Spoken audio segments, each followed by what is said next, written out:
Hello hello, আমি আবার চলে এসেছি একটা নতুন ব্লগ নিয়ে। আশা করি আমার দিল্লিতে ঘুরতে যাওয়ার ট্রেনের জার্নির ফার্স্ট ব্লগটা তোমাদের ভালো লাগলো।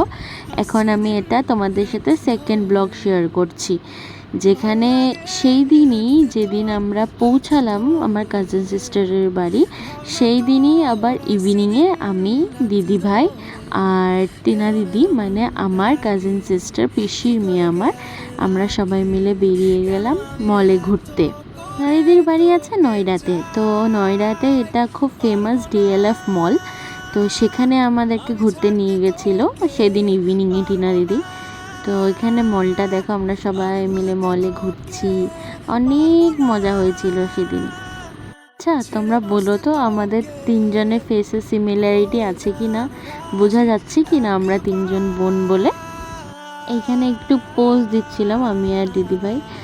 আর দেখো, এটা আমরা ফুড কোর্টের দিকে গেছিলাম। তো আমরা ভেবেছিলাম যে ফুড কোর্টে গিয়ে, মানে মলে যাব, দেন ফুড কোর্টে গিয়ে কিছু খাবো, তারপরে ডিনারটা রাতের বাইরে করে ঘরে ফিরবো। মা, পিসি, পাপা আর বিকালবেলা বেরোয়নি, আমরা তিন বোনে মিলেই বেরিয়েছিলাম। তো তারপরে আমরা প্ল্যান করলাম যে না, এখানে মলে খাবো না।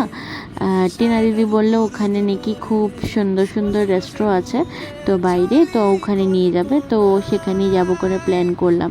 আর আমরা দেখো মলের বাইরে একটা এখানে ফেয়ার টাইপ হয়েছিল, তো এখানে একটু গিয়ে দেখলাম, কিছু যদি পছন্দ হতো নিতাম। এখানে বেশিরভাগ সব অ্যান্টিক কালেকশন ছিল, তো অত আমাদের কিছু পছন্দ হয়নি। আর মাত্রই তো আমাদের জার্নিটা স্টার্ট হয়েছে, এটা আমাদের 10 ডেজের জার্নি ছিল।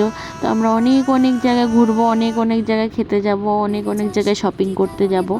তো তাই ফার্স্ট দিনই কিছু নিলাম না, আমরা প্ল্যান করলাম যে আরও তো ঘুরবোই, তো তখন আমরা অনেক কিছু নেব। এখানে মলে ঘোরার পরে এখন আমরা এই যে দেখছো এই বিল্ডিংটা, তো এখানে একটা রেস্টুরেন্টে টিনা দিদি আমাদেরকে নিয়ে গেছিলো। তো ওখানে আমরা খেতে গেছিলাম, রাত্রের ডিনার এখানেই ছিল আমাদের, এখানেই আমরা রাত্রের ডিনারটা সেরেছি। এই রেস্টুরেন্টটা খুব সুন্দরই ছিল, ইন্টেরিয়ারটা খুব ভালো করেছিল, আমরা অনেক সুন্দর সুন্দর ফটোস তুলেছি, ভিডিওস তুলেছি, আর ফুডগুলোও খুব ভালো ছিল। আমি 10/10 দেবো বলতে গেলে, ফুডগুলোতে খুব ভালো ছিল। কী নাম ছিল সেটা আমি ভুলে গেছি, বাট হ্যাঁ, খুব টেস্টি ছিল খাওয়াগুলো। এখানে দেখো, এটা আমরা ফায়ারি চিকেন নাকি অর্ডার করেছিলাম, ভুলে গেছি আমি, কতদিন আগের ব্লগ, এখন শেয়ার করছি, ভুলবই তো। তো দিদিভাই এখানে বলছিল যে খুব টেস্টি হয়েছে, ওর মকটেলটাও খুব ভালো ছিল আর কি। তখন আমাদের খাওয়া দাওয়া শেষ, এখন আমরা বাড়ি ফিরছি।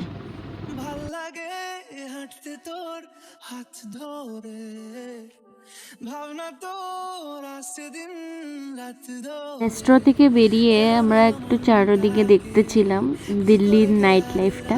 তো আমরা বেশি টাইম ছিলাম না, দেখে দেখে তারপরে তো বাড়ি এসে পড়েছি। বাড়ি এসে আমার স্কিন কেয়ার তো করতেই হবে, কারণ মেকআপ করে ঘুরতে গেছিলাম, তো এসে তো মেকআপ উঠানোটা ম্যান্ডেটরি না, স্কিন কেয়ার তো করতেই হবে। জানো তো, আমি আগে না একদম স্কিন কেয়ার করতাম না। আমি যদি কোথাও যেতাম মেকআপ করে, তো ঘরে এসে আমি সেই মেকআপটা না তুলে ঘুমিয়ে পড়তাম। সকালে উঠে যখন ফ্রেশ হতাম, তখনই যে আমি ফেসটাকে ওয়াশ করতাম।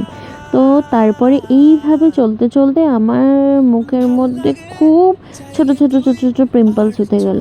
তো তারপরে আমি একজন স্কিন স্পেশালিস্ট, মানে ডক্টরকে কনসাল্ট করেছিলাম।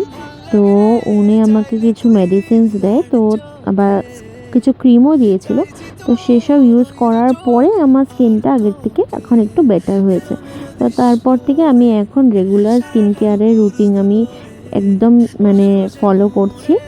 প্লাস যখনই আমি মেকআপ করি, তখন এসে আমি আগে ফেসটা ওয়াশ করি। এখন যাচ্ছি ঘুমোতে, টাটা বাই, আরও অনেক ব্লগ আসছে।